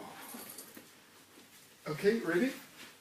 Do you know, I must have a memory like a watch. Memory like a watch. A watch.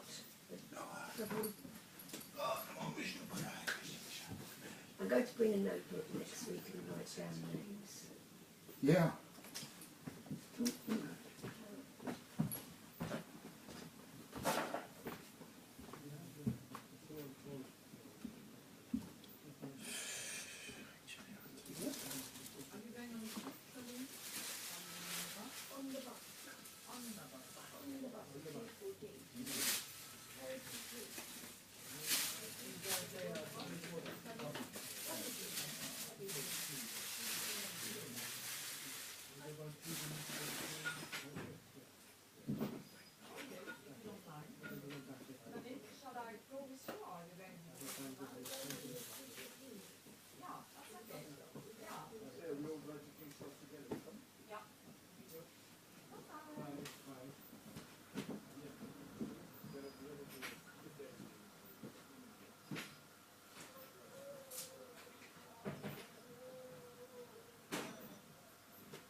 Oh wow, it's an empty room.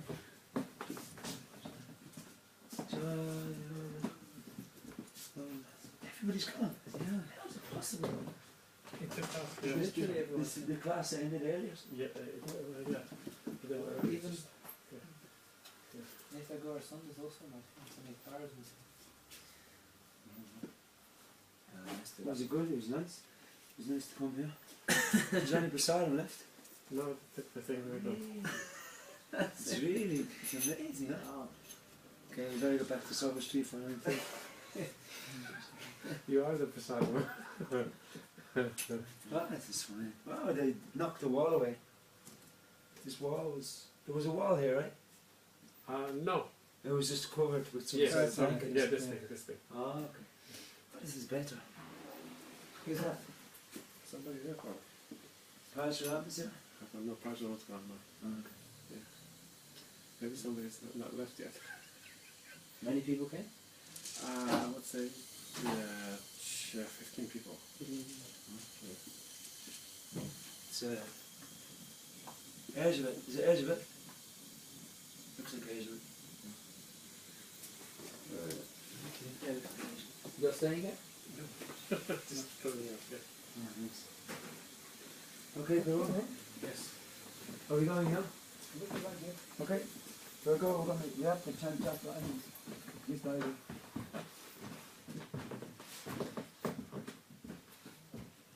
Right.